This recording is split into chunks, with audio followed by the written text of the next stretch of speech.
All right, guys, welcome to the first episode of Much Ado About Dota, working title. I'm your host, Blitz, today. With me is Bulba. Hello, Bulba. Sam. Hello.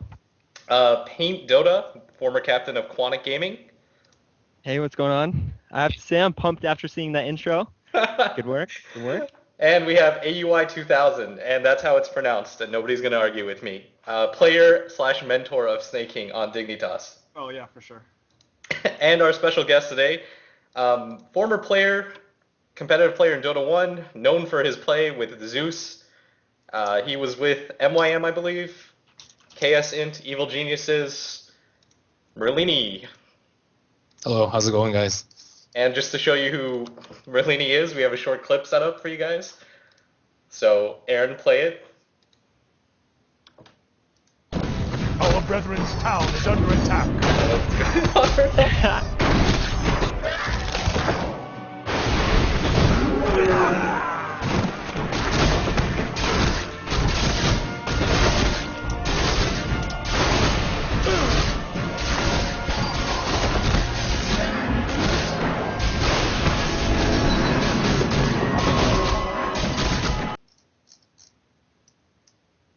I swear, I've seen that thing 1,000 times, and I still get, like, thunderstruck. It must be such a nice feeling having something like that out there with so many different views. Nice fun, Blitz. Anyways, so you're back into Dota 2. If you want to talk a little about why you originally left Dota in the first place. Sure. I left in early 2010. I graduated college in 2009, and I didn't really have my shit together. I needed to concentrate on real life stuff, like, find a job, make some money. My parents didn't really care too much about what I did. They wanted me to go to medical school originally, but really they don't really care as long as I'm happy and I don't ask them for money. They're not as strict as typical Asian parents, so pretty much I just stopped gaming as much, prepared for interviews, applied to a lot of jobs, try to figure out what I wanted to do, and that was pretty much 2010 for me. Okay, and in general, so that's what you just did with your hiatus, try to figure out what was going on in your life? Yes. All right, so transition from Dota 1 to Dota 2. This is something that I think should be covered. What are your thoughts so far? How do you think Valve has done in general with porting the game? I think Valve has done a very excellent job. IceFrog, continues to impress me with his dedication and, like the core gameplay is still the same. He hasn't added like very many, if any, heroes at all. He's just concentrated on trying to replicate Dota 1 exactly, except make everything better. Like there are a lot of engine limitations in Dota 1 that aren't in Dota 2. There's like a lot of nuances. Like for example, Zeus has his mini stun on Lightning Bolt is due to Warcraft 3. Like you can't have two of the same skill on a hero. So Arc Lightning and Chain Lightning were originally the same skill, but since you can't have that, he actually coded Chain Lightning or his Lightning Bolt as a Storm Bolt, and that's why it has a mini stun. So there's like a lot of really small stuff that the Valve has made better with this new engine and stuff, and they've done a really, really great job of the making it a good spectator sport with the CM mode, like all the spectator chat, like everything is just like really, really good, and especially with TI2, the TI2 coverage was amazing, and they continue to impress me with how serious they're taking it, and it's like a little it's not released to the public yet, but it's already like huge popularity, and everyone like loves how they model it, and it's just a great game so far. I like it a lot. So I noticed lately you've been streaming quite often. How do you feel about the advent of streaming entering esports in general? I think it's pretty good. First off, first and foremost, gets rid of map hackers, which was a little bit of a problem in Dota 1. Of course, it's eliminated at LAN, but you can see what other people see. I mean, I know that Valve has already implemented player perspective in watching games, but watching people play, I think I way prefer to watch people stream than spectate games. But I mean, I like it a lot. I enjoy streaming, trying to teach people and, talk to people who really enjoy the game. And I know a lot of people that enjoy watching streams. So, it's like a little bit more exciting than watching TV and just sitting on the couch. It's like a little bit more interactive, and you feel like you're like learning something, I think. So Okay, and the potential of esports, do you feel like it's better off now than it was? Obviously, it should be, but what are the greatest changes that you like, anyways? I think one of the biggest things is just a larger prize pool. Like in Dota 1, DreamHack was maybe like 20 to 30,000 US dollars. Compare that to international prize of 1 million. That's, almost like 50 times bigger than 20,000. So, that magnitude difference just, incentivizes players, sponsors to be more serious about the game, be more professional. And you can actually make it as a professional gamer if you're really, really good, as opposed to before. Like if you win DreamHack, it's only twice a year, and even if you get first place at both, you split it 5 ways, taxes, etc., 10% payout to sponsors, and you're not really left with that much. But now people are actually paying salaries for Dota 2. You can make a little bit of money from streaming, and the prize pools are nothing to scoff at anymore. So it's come a long way. Mostly, I think it's just a prize pool, and everything else just comes after that. Okay, very good. All right. So next topic we have set up is the patch notes. For those of you who don't know, Centaur, Drow, and Silencer, most notably, were all given relative buffs. I'd actually like to talk about that. Sam doesn't believe that Centaur's broken, right? You're in that camp? What? I'm talking about the new one after the patch. Obviously, the one before that was insanely imbalanced, but they've redone a lot of it, so he's not as strong early game, but it's still quite annoying. His damage isn't as high though, because they removed the base damage as an ulti. So Yeah. So right now, Centaur is rocking for 6.75. Obviously, he wasn't there, but 6.76. He's at a 67.76 win percent, and since the nerf, if you want to call that, he's still at 65%.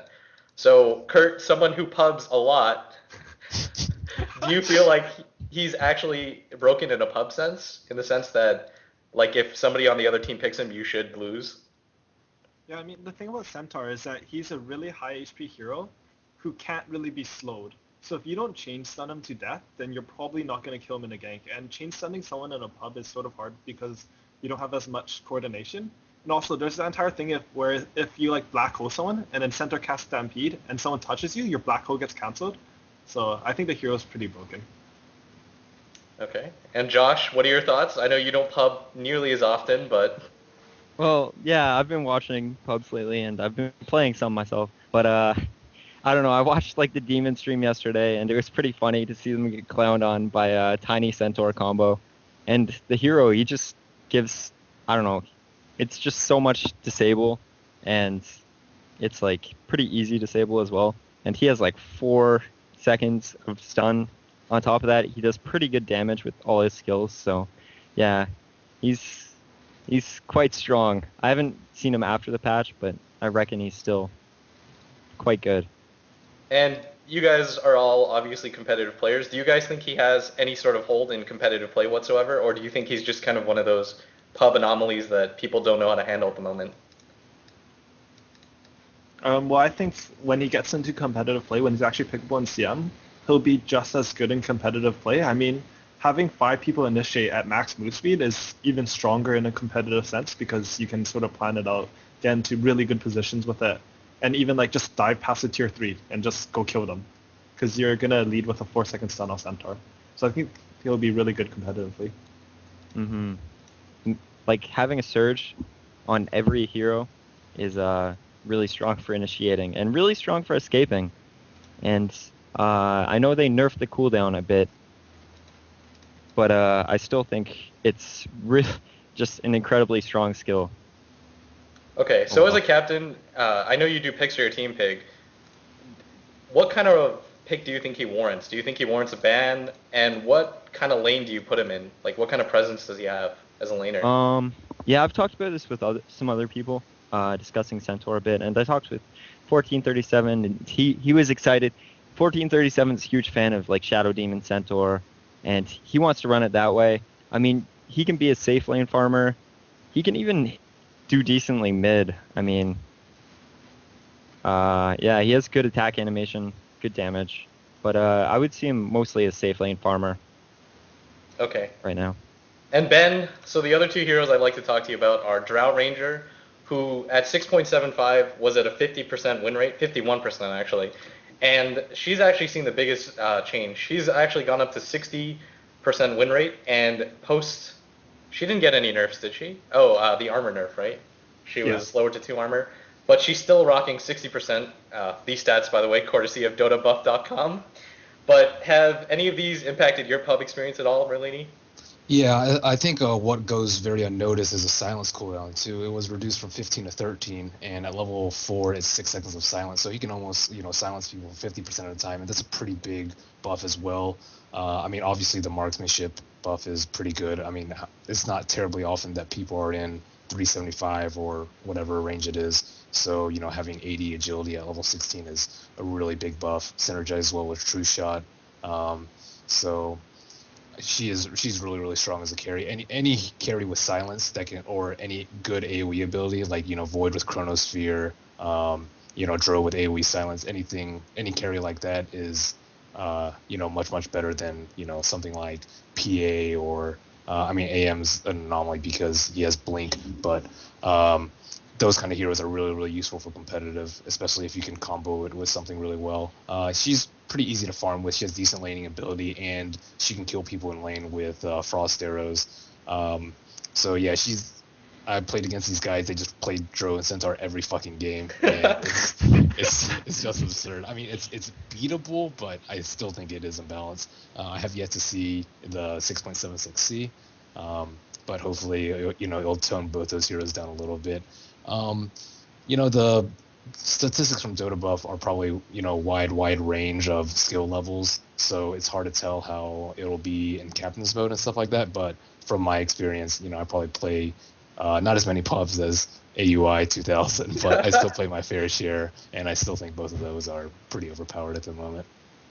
All right, Sam, I have to ask you, because although you don't play pubs nearly as much as we do, you're the one that analyzes the most, I feel. So how do you feel like heroes like Silencer, Drow, and Centaur will play competitively? And do you think that these are just good pub stomp heroes, kind of like Ursa is, or do you think that they actually hold any sort of competitive foothold? Silencer, I'm not that sure. I haven't played versus him much or with him. So I know his ultimate's still like an amazing team fight. Like you can use it. It counters so many of like the current metagame heroes like Enigma and stuff like that.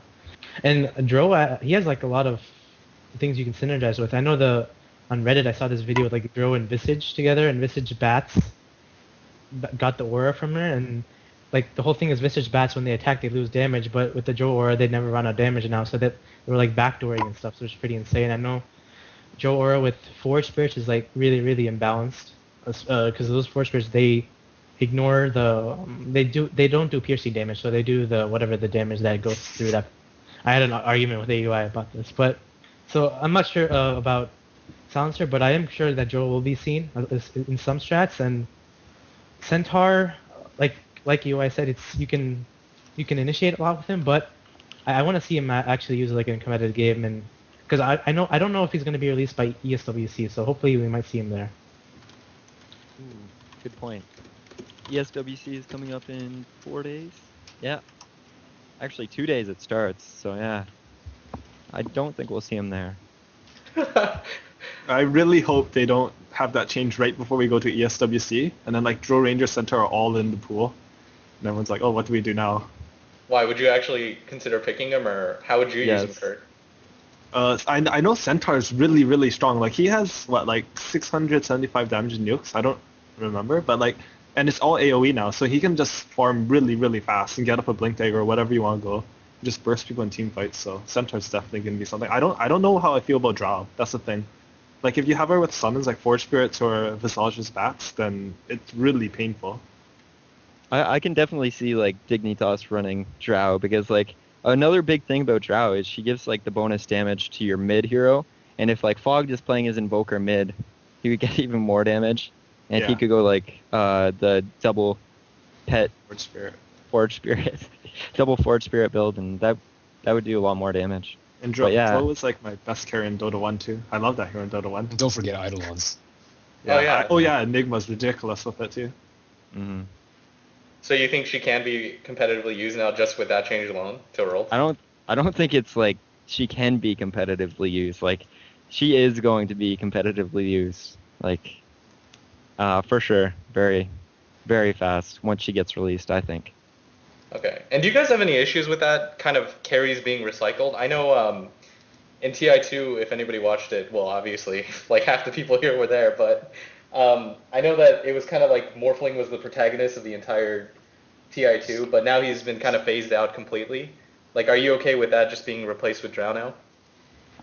I don't know. I don't know if Morphing's entirely phased out. It's just like I talked with 1437 about this the other day. Basically, it's like you have this hero and he's played so much even before TI2, and he had these like little nerfs, but it makes him less fun. Like if you play the new Morphling, his animations are a lot worse, but I think he's still a good strong hero and he's still a strong late game carry. This is my opinion and when things are on the line and people actually want to win, I do think the Chinese teams are going to go back to using him.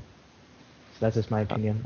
He got a pretty big nerf though. Like he can't attack and he can't cast spells in waveform, and I think that's a huge nerf. And yeah, I've talked to Korok about it, and Korok just he's played Morphling more than pretty much anyone else, and he's kind of deemed it that it's like it's not worthless, but it's pretty horrible because you can't cast spells or attack in waveform, and that was like a huge advantage of Morphling. Okay. Like if you needed to adaptive strike to get a kill, like you could wave up and then you would have like the second before he goes into fog to adaptive strike well in waveform and get the kill, and you won't be able to do that anymore. So it just kind of limits his mobility in team fights, I guess. Like yeah, I guess, but I mean, if you just go the normal route of just farming him up, he's still a really strong late game. So I mean, I saw the other day, I think it was WCG, and then IG picked it. And it was a new patch, I'm pretty sure, because it was 2 bans, and then whatever the 3 picks, and they played it with just obviously the safe lane, and he went whatever his normal build, and they still won versus DK. So I don't know if it's going to be entirely phased out, at least by the Chinese teams. I don't know about them. Obviously by the Western, I know they're probably bored of it, and B, all those nerfs make it not as fun to play and not as good, obviously. So we have to wait and see for like the big lane. At least that's what my opinion is. All right, and Merlini, I know, did you follow TI2 post TI2, Merlini, at all? I watched most of TI2, at least the finals, and a little bit before that. Okay, and how were you comfortable with the heroes that were currently in the pool? Morphling and all that being picked every game, or do you think that kind of stagnates the metagame from a viewing perspective? And are you pleased with the changes in general that have been made in the patch? With more gold being given per bounty or per kill and all that jazz. I like the general trend that Dota's like Ice Frog's, trying to buff the underpowered shit and buff or nerf the really overpowered stuff. Like Naga got nerfed, Tide a little bit nerfed, Morph nerfed, AM nerfed. All those really, really popular heroes got nerfed. So, it allows a little bit more room for more heroes in competitive. So I like that general trend. And I guess I was a little bit dissatisfied with the hero selection in TI. We saw TA a lot, Tide, Rubik, Morph, AM, that kind of stuff. It's a little bit boring, but I mean the games are still like really high quality, and there's still more variety than there was before. So I like the track that it's going on. It's not quite where I like it to be, but it will just take a little bit more time, I think, until we'll have a good balance between hero variety and overpoweredness and etc. I think every version is like inching towards like more and more heroes being like able to be used. Like so many heroes are viable right now, and it's only getting more and more like that. He's kind of finding the middle ground with a lot of heroes. Like Morphling, I think maybe a slight revert on one of his nerfs, but I still think he's quite strong. But like Drow, I think she might be a bit strong now, but he's looking for a middle ground with that hero per se. But yeah, I think like this version especially, like after the TI2, like so many heroes got buffed, and it really just made them much better. Like Lina, I can see Lina becoming a pretty stable pick now, as well as Lion. And both those heroes I've seen picked up in G League by IG actually. So yeah, they've noticed as well. And I think more heroes being in the pool is much better for Dota, and it makes it much more enjoyable to watch. Okay. And I think this is where we take our first commercial break. If you guys would like to try to win a key, all you have to do is follow NEODota on Twitch. So we'll take a really fast commercial break, and we'll be giving away 2 keys in the chat, I believe, and the winners will be announced there. So we'll be right back in about 1 minute, right? Yes?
And we're back.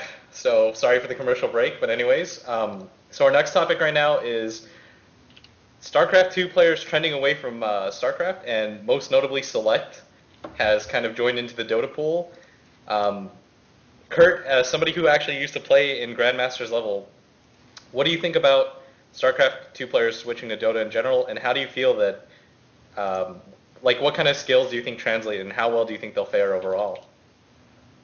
Well, in any sort of like competitive environment, whether for gaming or sports or anything, you need to have like this sort of competitive mindset and like dedication and stuff like that. So all that stuff would definitely translate. And then StarCraft and Dota are not that unsimilar, I guess. Like you both need good minimap awareness and usually a game plan. I mean, Dota does have that team element, so I actually think that Dota translates better to StarCraft 2 than StarCraft 2 translates to Dota. But I definitely think that they both, like, if you're good at one, then you'll probably do better at the other than you would otherwise. And Sam, I know that you're pretty good friends with Select, right? And you used to be on a team with him on AZN and Dota 1, for people that weren't aware of that at all. How do you think he'll do in general? Do you think he has the potential to succeed at all? And do you know what his plans are for Dota in general? He's gonna play with, I think, March and my style, and then one more person. I think Heen or whatever at WCG Korea. There's like Dota 2 has a competition there, so I think he's going there to play with them. So he's obviously gonna try and play competitive. And I always thought he was a decent player. I mean, he loved playing Chen and Enchantress and obviously these kind of heroes, because I think it was like Dawn of War he used to play before StarCraft 2 and Dota. So I do think he has potential, but it's like Dota's changed so much since then, and you need a good team. You can't just have like individual players to win like these kind of tournaments and be successful. You need like a good team of 5, and that's really hard to get right now. You can't it's hard to find a team of like 4 reliable people that are as dedicated to you and that are gonna do as well as you in the competition. So that's another factor. And I also spoke to him about the reason he actually originally quit Dota to play StarCraft 2 is he hated playing these like 5v5 games, which is kind of ironic that he's coming back to Dota. But he's like, I want to count on myself, and he was saying these kind of things to me, and he's like, I hate Dota, and that's why he wanted to play StarCraft 2, but now he's coming back. So that's I haven't asked him really about it, but it'll be interesting to see, because I did play with him, and he is kind of like, he does have a kind of an ego, and he does get frustrated easily, and so I think that might be a problem just for anyone who plays Dota. So I'm not sure, but I wish him good luck in the WCG Korea. I think they can probably win. I think those are like the 5 best Korean players. Yeah, I know that Korea, in general, though, hasn't picked up Dota very much. I think LoL right now is kind of at the apex of esports for Korea, and then comes SE2, and then probably we're in like 8th place right now as Dota, because I know there's games like Sudden Attack, and there's actually a Dota clone out there that's more popular than we are in Korea. But in general, Merlini, how do you feel about entering esports after such a long extended break, kind of like Select has opted to do? Do you have competitive aspirations as well? It's not my main focus right now. I'm just trying to concentrate on real life stuff right now. But I mean, if it happens, it happens. I'm not against joining a team, but at the same time, I'm not gonna spend all my time scrimming and trying to really be a competitive player like I used to be, because I have a job now and I simply don't have that much time to devote to competitive. But if Slick, I think, played pretty high level Dota before, and obviously he played really high level Starcraft. So I think one really necessary part and integral part of being a competitive player is the attitude. And if he has a correct attitude, which it seems like he does, then he'll probably be successful at Dota 2. And that's something that usually doesn't go away when you take an extended break. You need to be like really, really driven to win. Driven to learning from your mistakes, and communication, a lot of hard work, and there's a lot of stuff that goes into being a competitive player rather than just simply being good at Dota. Also, that's probably one big difference from Starcraft as well, because Starcraft's mostly 1v1, so you can play versus one other person, you can see how good one person is versus another, and there's always that Grandmaster ladder and all this other stuff to see how good people are.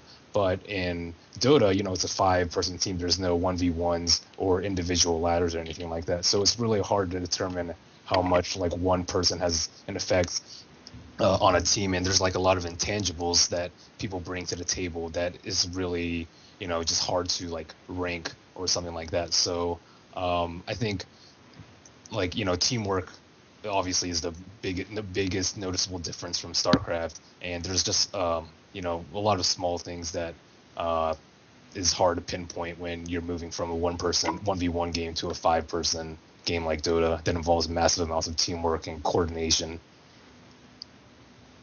Okay, and Josh, I know you stream Monster like crazy, and you follow a lot of the StarCraft players. How do you feel personally about a lot of them making the switch, or at least dipping their toes into Dota 2?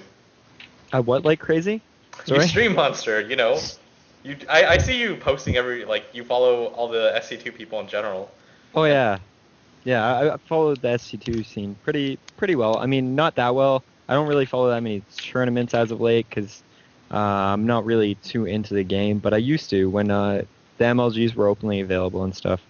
StarCraft 2 versus Dota, it's huge difference. The biggest difference is obviously that 1 versus 1 and 5 versus 5 games. In a 1 versus 1 game, you can look to yourself for any problem, and that like you're the reason you lost the game, and you can usually find out like why you lost pretty easily. But when it comes to a 5 versus 5 game, it's very hard, like Merlini said, to like see all the intangibles, and it's very, I don't know, it's very easy for like just humans in general to look to shift the blame somewhere else, and that happens a lot in 5 versus 5 games with a lot of teams. So yeah, you need people with the right attitude to improve, and I don't know, 5 versus 5 games are a different beast than 1 versus 1 games, and he played it before, so he knows what he's getting into, and I mean, I think he'll do well. As for getting the rest of the StarCraft 2 gamers getting into like Dota 2, I don't really see why they would right now, unless, I mean, it's a big learning curve for any gamer, regardless of who they are, even Select. And right now, the professional scene, in North America at least, isn't very developed in comparison to Europe and China especially. So you can't really go pro here and make a living. It can't be your job it can't be your job. Where in Europe there's a lot of tournaments, and in China there's a lot of tournaments, and the sponsors are more serious.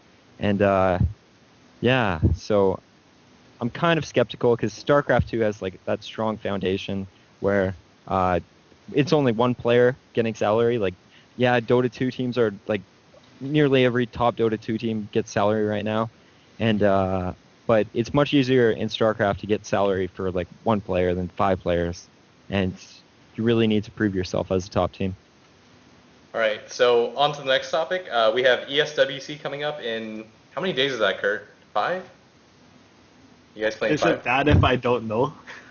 It's probably worse, but I don't know. What is your I don't flight know out? when the first day we play is, but we're leaving on the morning of the 31st on the flights. Okay, so how do you feel? This actually goes to both you and Sam, but you can start first, Kurt. How do you feel that your team will do in general with the preparation that you guys have had? I mean, we're relatively confident going into ESWC. I think top 3 or top 2, even like winning, is not something that's unmanageable. So, yeah, I mean, we practiced hard. We woke up in the morning to play. And Sam, how do you feel that? I know that you're ringing, right, and you're playing long lane for them. Yeah. What do you value your chances at of winning money with Dignitas? I think it's highly, highly likely we're gonna get top 2, and obviously winning it has to beat Navi, and Navi on LAN is something else. Like they can play some way online, and then they can go to LAN and they play completely different. Like you saw at TI2 and basically every other LAN tournament they ever go to. So I don't think it's unmanageable. I think with Dignitas we all have good enough game sense to know what to do and know what to do at the right time, and we have good enough strategies. And individually we were good enough. So we just have to play well and not just get intimidated by them, because I know they are intimidating, that team. So I think we have the chance to beat them. So we just have to hope and pick well and do well, and that's it. Okay, and did you guys do anything special for this at all? I know that you just kind of joined recently and started scrimming. Did you guys pay any attention to any of your opponents, or go in with any sort of plan in mind for ESWC? I mean, at first we just started scrimming. I know that before we started this, Dignitas hadn't played together for endlessly. I know that their last game they ever played together was that one versus whatever, like the match versus Cole or something. But I know they didn't really scrim much before. They just played matches. So as soon as we went into that, I think we just started like focus on all our strengths. Like Fog has his best heroes, AUI has his best heroes, and we just try to play according to those strengths. And then we just kind of practice versus the other teams. And I don't know, it's like hard to just say what Navi is going to pick and how to really prepare. Because right now, I don't even know the other teams that are going to ESWC besides Navi. I know that no Chinese team is going. I don't know if MUFC is going, the other team that qualified. I don't know if Mouse Sports is going, or Zero, whatever they're called now. I have no idea. I think it's just going to be us and Navi, and then like Kosovo and Pakistan and stuff. So you guys think you'll do pretty well, right? And Josh, I know that you follow Dota in general a lot. So how do you value, without being biased and not being afraid of what our co-hosts think? How do you think they'll do? I'm not one to hold back my opinion, but yeah, I'm looking forward to Navi versus Dignitas matchup for sure. Dignitas is a team that, in my opinion, they have their strategies, their core strategies. They know how to take advantage of certain lanes when it comes to situations, and they have their strategies and they practice them. And generally, they're pretty stable with their strategies, and that's like one of the best ways to beat Navi is just to pin down a strategy and just have it practiced and just play well, really. And I think Dignitas versus Navi is definitely going to be the highlight of the tournament. Don't lie. Kosovo versus Navi is the highlight. Yeah, Kosovo. I'm looking forward to the Pakistani team. What? I think I know a few of them. What if they end up winning it all and you guys are going to look silly now that you've made your predictions? Actually, wasn't there that Dota 1 LAN where some There was. unknown team just completely stomped everyone It or was something? OS1, ASUS 2010. Yeah. So I don't know. Wasn't that Ravens, right? They beat. No, it was OS1. Yeah, they beat Ravens though, right? Yeah, they beat the MYM or whatever, the Danish team. Yeah, so what if that ends up happening then? Yeah, I mean, you don't know what to That expect. can't happen, and I don't know if that can happen in Dota 2 right now. This team doing that.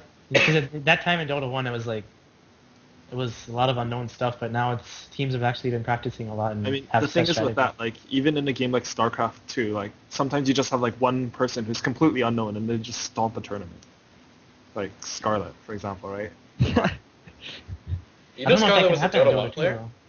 Yeah, Scarlet was a Dota 1 player. She's a Dota Cash admin. Anyways, so now that we're on the topic of you guys playing out, something I did want to broach, how do your parents exactly feel about you playing Dota? And we'll hand this off actually to Merlini first, because you touched on the fact that they weren't exactly pleased when you were first trying to make a name for yourself in Dota? Right. So I started playing competitive when I was in college. I started my sophomore year, and I actually went to Denmark for DreamHack without my parents actually knowing why I was going there. I just told them I was visiting a friend from college. So that was actually kind of a funny story. And then I didn't really tell them until after I was done with college. So I guess I played professionally for like 2.5 years. You know, like Asian parents are usually pretty strict about their kids doing like spending a lot of time outside of studying on, you know, something like gaming or something like that. They just have this big stigma. You know, typical Asian parents, oh, you know, you need to study hard so you can become a doctor, study hard so you can become a lawyer, stuff like that. I don't think they would have taken it too well. But after I was done with school, I was like, well, you know, they're not paying for me anymore. I figured, you know, honesty is probably the best route to go. And they actually took it much better than I thought. As long as it, you know, I didn't come begging for money, and I'm not like, it doesn't seem like I'm like a waste, like I'm not wasting my life to them. So as long as you can make some money and you're happy, I think that most parents should be pretty happy with what you choose to do, as long as, you know, you're not like a drug addict or something like that, obviously. But I think professional gaming has, you know, it's much better viewed in the eyes of the public as before. It's not quite like Korea, where, you know, it's actually like, wow, you're a professional gamer. I mean, right now it's like, what, you're a professional gamer? What, like, and they don't really know what that entails to the general public. And I don't really think my parents understand, but they know that, you know, I really liked it. I enjoyed doing it. I could make some money from it, and I was happy playing it. So that was enough for them. Yeah, pass it on to the other guys who are currently playing professionally. So Kurt, I know you mentioned you have Asian parents as well as I do, and that seems to be the theme. Only the Asian people have webcams. But how do your parents feel specifically regarding you playing Dota? Like, how involved are they? I mean, as far as like the Asian stereotype goes of Asian parents being really strict, my parents are actually really, really nice. I mean, but even so, with gaming, like when I started playing Starcraft 2 in first year university, I believe, they were pretty hesitant about it. They're like, oh, what are you doing? Like, you should probably focus on school a bit more, stuff like that. But then I actually won a small tournament in Starcraft, like just a local one, and I got some money from that. And then after I got money to show them, they're like, oh, that's okay now. Like, as long as like it doesn't interfere with your studies, you're making some money off it. So my parents are pretty good with it, as long as I still have to study and stuff though, fortunately. Unfortunately, they think about your future. Unfortunately, they think about my future. All right, and Sam, I know you've told me in the past that your parents feel a little iffy, but I also know you mentioned that your dad watched you play in the international. Have they come around at all, or are they still kind of iffy about you playing Dota competitively? My mom's definitely iffy, hates it. But before DreamHack, they were both kind of like that.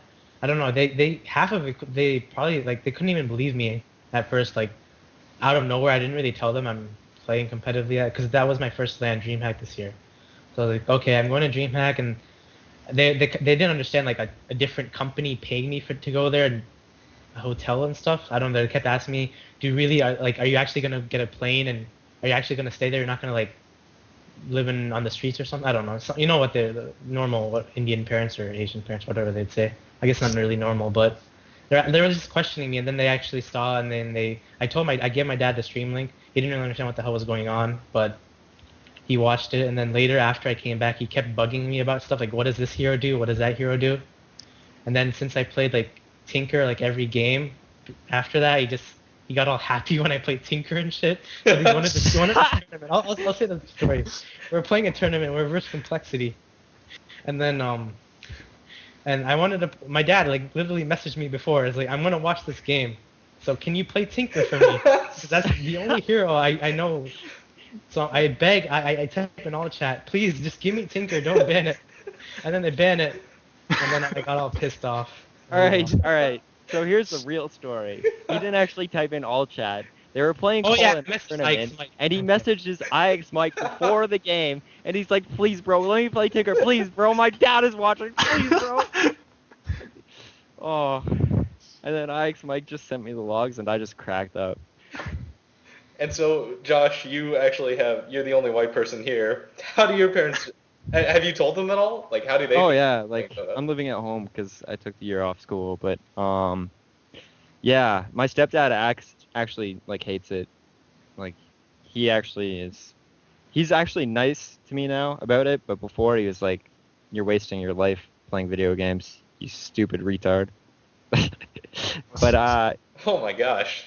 no, it wasn't that bad. But yeah, he's really strict, and yeah. So, and my mom's just like, "Well, it makes you happy. As long as it makes you happy, that's good." And she actually tries to like follow me, and she's like Googled me and stuff, and it's kind of really weird. Actually, like the other night I went on the computer and I like went to the YouTube page, and the YouTube page is like like when you don't have anything like that you have favorited on YouTube, it shows like 5 channels that you've like recently been to, right? I don't know if you guys get that, but it shows like 5 channels you've recently been to, and like 5 channels I see on her computer on YouTube is like Navi videos, like the Navi video maker, Join Dota, like Quantic Gaming, like I'm like, what? Like, and she doesn't tell me about any of this, and I'm like, Oh my oh God. Yeah, my dad does the exact same thing. He visits like Join Dota every other day. I'm like, what the hell? And he finds out about stuff before even I do. It's like he's asking me, did you know that? Did you know this? It's pretty funny. That's really cool that your parents are so supportive of you guys playing Dota anyways. I mean, I can imagine that for Dota 1 since there was absolutely no money in it, right? I know for you, Merlini, what I have a lot of respect for in general for old school Dota 1 players that transitioned is that they essentially played for nothing, right? Like even you were at the very top, Merlini, and the money you made was probably pretty negligible and it went out probably within a year. Yeah, it's pretty paltry compared to TI2 or TI anything. Yeah, so everyone's still stuck with it, and now we're at a point where it is a financially viable market. But we do have another commercial break coming up right here, guys.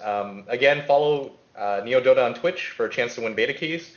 So we'll be right back in about a minute. So, and I'll also turn on a light. So be right back.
Okay, and I believe we're live again, right?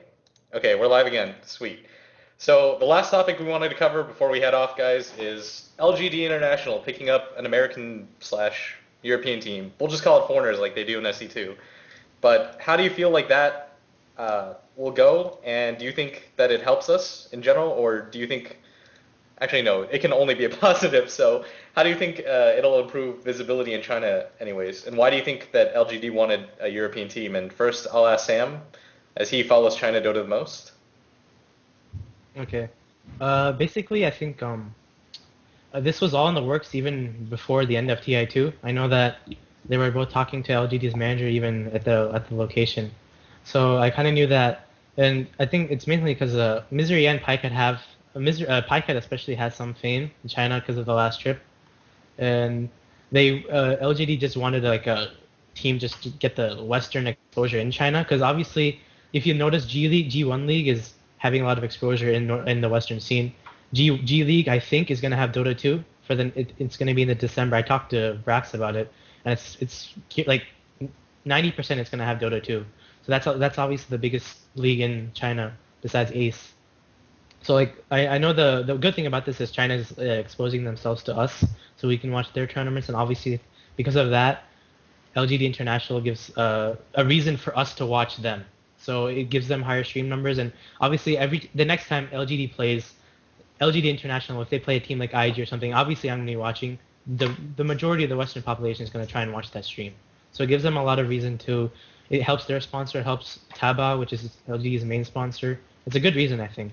So I definitely agree with that. It was a good marketing move for LGD to do that, and it's a good reason. It helped them get better, and it's a good chance for them. So it was a nice opportunity for all of them. Okay, and Kurt, you're the Chinese person here, although you know nothing about them. How do you feel about? Person. You are. I'm Korean. Wait, are you Ben? Me, I'm Taiwanese. Okay. All right. Anyways, Oh, how do you feel about LGD International heading over, and what do you value their chances at, knowing their skill?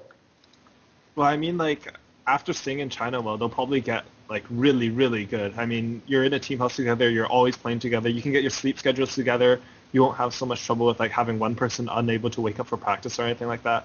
So I'm actually really excited for when they come back, or scared, depending on how you want to look at it. Yeah.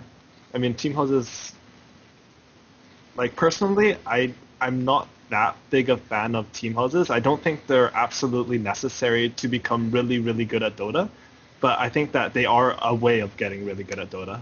So we'll see from the results, I guess. Yeah. And I know Sam disagrees with you on this point. He feels that team houses are kind of the big deal, right nowadays. I definitely agree with you think him they're on the that. next step? I think, okay, let's put in a scenario. Okay, we have a team, just have 5 players. And whatever, just me, Merlini, Aoi, Blitz, Josh, okay, whatever, us 5. And if we're all playing online, we have these problems, like, okay, one person has a problem with the other person, they talk behind people's back, all these kind of things, and there's a scenario of you're not actually living with them. You're just online with them, and anyone can leave at any time, anyone can be demoted. When you're living in actual, these guys are stuck with each other for 10 months. That's what they told me. Or I mean, that's what basically a PAINTITGOLD told me about it. They're literally stuck there in China for 10 months. They have no other choice. They have to play with each other, and they're stuck with each other. They can't just say, okay, I want someone else instead of this guy. They have to make do with each other.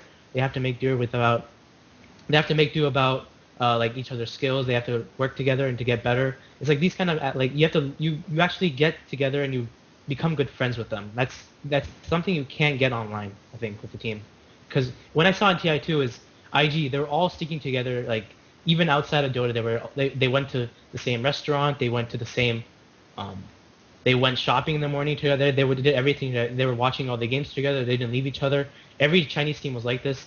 On the other hand, all like the North American and European teams, everyone just spread apart. People were doing their own stuff.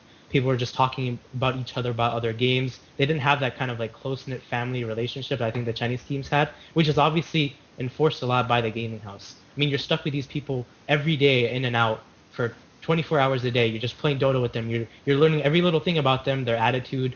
You're trying to help them get better. It's all these kind of things. It's just that's why a team house I think is core in actually getting to the next level of Dota. So I definitely agree with Aoi on that. I mean, there is hypothetical situation of, okay, Navi doesn't live in a gaming house together, right? But they're getting so much better. I think it's really, really good. It makes them on a different level than us. That's what I think. I mean, but I think something to also consider is like the cultural element of that. I mean, China in general has a different culture than Western places. And like if you put a Western team in a team house, I don't know if any of you guys look at the League of Legends stuff, but a team like Curse Gaming, if anyone knows about them, like they're in a team house and all they do is stream everything, and they all have different sleeping patterns, and the team house hasn't really helped them at all. So that's why I'm sort of hesitant to say like, oh, a team house is automatically success. I mean, I'm not saying that it can't help, but I don't think it's like the only thing you need. And also, I think the entire Chinese people sticking together at TI2, I mean, they're from China and they're in the Western world, and they don't know anyone else. Like they didn't really have an option of not sticking together. Yeah, I kind of agree, but the kind of team house, I'm sorry for internet, but the kind of team house I'm talking about is like what LG does. They actually have a manager watching them every day, making sure they play these kind of things. So if a Western team actually had that, where they enforce the rules of, okay, you're just gonna stick with each other and you're gonna play as 5 and you're gonna try and keep it just becomes of, okay, what's the line of actually taking this as a job and having that as actually playing Dota and playing to win over just the excess of streaming the other stuff? Like, what's the difference between that? Because I know you're bringing in League of Legends, but the League of Legends, let's face it, they're one of their best ways to actually getting money is to stream because of all the viewer counts. But Dota, on the other hand, is it all just streaming? Can like you can't have like 5 people on a team. Everyone on that team can't make a bunch of money off streaming. It's usually the stars on the team. Like Navi has Dendi, and Mao's has Sing Sing, etc. Like that one player is making all that money, but how about the others? But if you're actually playing and they're all getting a salary just to win the tournament, just to get better at Dota, and that's what I'm talking about. Like none of these like extraneous little circumstances and stuff. Like he's streaming for that, he's streaming because obviously that's going to impact it. But I'm just talking about a team house that's together, that's just playing to win, playing to get better, and practicing with others. Which obviously right now I think can only be done if they go to China. Which I think was a correct reason for PaiKat, Misery, and the other guys to go there because it's the best environment for them to get better, and they're all living in the same team house. Yeah, I think the Curse example was actually quite poor because those guys, their primary income is off streaming, and they make a lot of money. Like they bought houses for themselves off their streaming, and it was pretty insane. Like at that time, they didn't even have the $1 million tournaments, and they just bought a house because off their streaming revenue. But as for like the Chinese like moving and stuff, you feel real loyalty when you move in like a house and you have like managers and staff that are like working to get you to be your best, basically. Like LGD China is moving to China and they're living in this house where everything is going to be made for them, like food wise. They're going to have all the support they need, and it's just a different loyalty than you would have signing like a contract with an online sponsor, you know? Like you don't really know the people and you don't know if they're giving it all their all to like support you, but LGD China is like they're getting everything to support you. So like it's different when representing an organization as well. Like online, you might feel that like, oh yeah, like MYM is my sponsor or Quantic is my sponsor, but how far are you willing to go for them? But like LGD China is just like a new level of loyalty. It's similar to like sports loyalty. Like, yeah, that's my team, and I'm proud of my team because they're doing everything they can for you. And yeah, that's pretty much it. All right, and Merlini, how do you feel about the whole subject of team houses being brought up and all that? I know back in your day, I don't know how rigorous the training regimen was.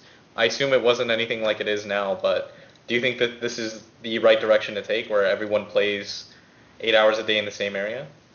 Well, I can't really speak much for it. I haven't really followed too much of the team house stuff. I guess it's only been a recently popular thing, but I can speak to like the European American mix kind of thing. Since when I played on MYM, it was me and a bunch of Europeans for most of my time that I played professionally, and it would have been a lot better for us to like live in the same place because I had classes at the time, and when they get off work, it's like they were 6 hours ahead of me since I was US East, and we always have like scheduling issues.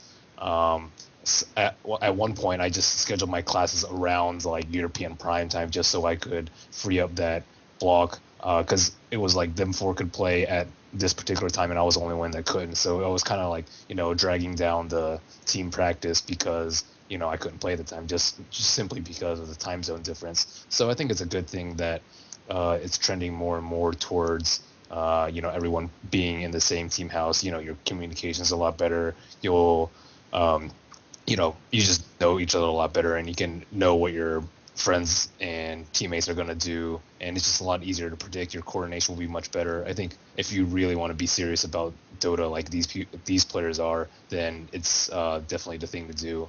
Half-assing it like at school or work is it's just tough.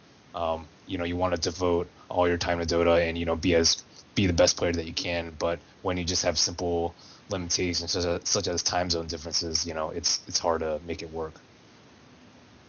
All right. Okay, guys. Thank you so much for all of your contributions to the show. This show will be rebroadcasted tomorrow at 2 p.m. Eastern, just 20 CEST. The VOD will be available on YouTube tomorrow night, so check it out as well. And the podcast information and MP3, all that jazz, will be on NEODota.com. I won't spell that for you, because then you'll suck.